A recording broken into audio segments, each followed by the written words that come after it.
Salut, j'ai sorti mon chapeau sicilien. Eh, buongiorno, on va regarder une vidéo, après je reviens vous en parler. On nous a menti. On nous a fait injecter un produit qu'on nous a dit qu'on maîtrisait et qu'on connaissait depuis longtemps. C'est faux. On nous a menti, on nous a dit que l'ARN messager se dégradait tout de suite. C'est faux. On nous a menti, on nous a dit que l'ARN messager allait rester dans le muscle. C'est faux. On nous a dit qu'on allait injecter que 2 fois ces doses. C'est faux. On nous a dit qu'ils étaient sûrs et efficaces. Ils ne sont ni sûrs ni efficaces. On nous a dit que la phase 3 était terminée. C'est faux. Et donc ces médecins ont le droit et l'obligation déontologique, à partir de ce livre, de dire on nous a menti sur ces injections ARN messager, donc on nous a menti. Le droit à la vérité et à la réparation. Aujourd'hui, je vais réagir à cette fameuse conférence qui a fait un grand bruit. Des parlementaires, des médecins et des juristes y ont évoqué les mensonges autour de la gestion du Covid et des injections à ARN messager.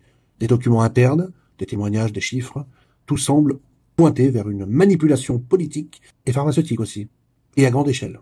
Pourtant, pendant des années, on a fait taire ceux qui posaient des questions, mais au-delà des débats médicaux, il existe un principe fondamental de droit. Nul ne peut être trompé sur un acte médical sans son consentement libre et éclairé. C'est inscrit dans le Code de la santé publique, et c'est l'article L. 1111-4 qui précise « Aucun acte médical ni aucun traitement ne peut être pratiqué sans le consentement libre et éclairé de la personne. » Là, on est loin du compte, quand même. Or, si le consentement a été donné sur la base de données fausses, ce qui est le cas, incomplètes ou mensongères, alors il n'est plus valable juridiquement. Parce que le Code civil, à l'article 1240, est clair. Tout fait quelconque de l'homme qui cause à autrui un dommage oblige celui par la faute duquel il est arrivé à le réparer. Et ouais. Mais ça veut dire quoi, ça? Ça veut dire que si un citoyen a subi un dommage suite à une décision prise sur un mensonge d'État, il peut demander réparation. Et ce droit est renforcé par la Charte des droits fondamentaux de l'Union européenne. Et ça, c'est l'article 41.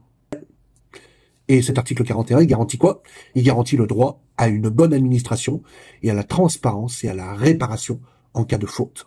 En d'autres termes, les citoyens européens ont le droit à la vérité. Ils ont le droit de savoir ce qu'ils ont été injectés, quoi, sur quelles preuves scientifiques et avec quel niveau de risque réel. Ce n'est pas une guerre contre la science, c'est un appel à la transparence et à la justice. Je dois rappeler qu'il y a des gens qui sont décédés, des personnes immunodéprimées. On va réévoquer ça? Non.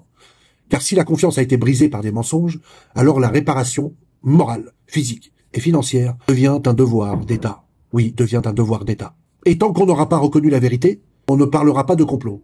On parlera simplement de droit. Le droit d'un peuple à ne plus être trompé.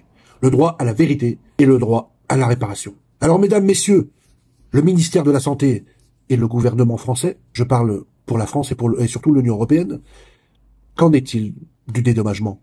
Qu'en est-il de la vérité? Parce qu'il va falloir rendre des comptes. Et aujourd'hui, le peuple, il sait. Et nous, on vous considère comme notre débiteur par rapport à ce mensonge. Responsable, directement responsable de tous ces mensonges. Je vous remercie.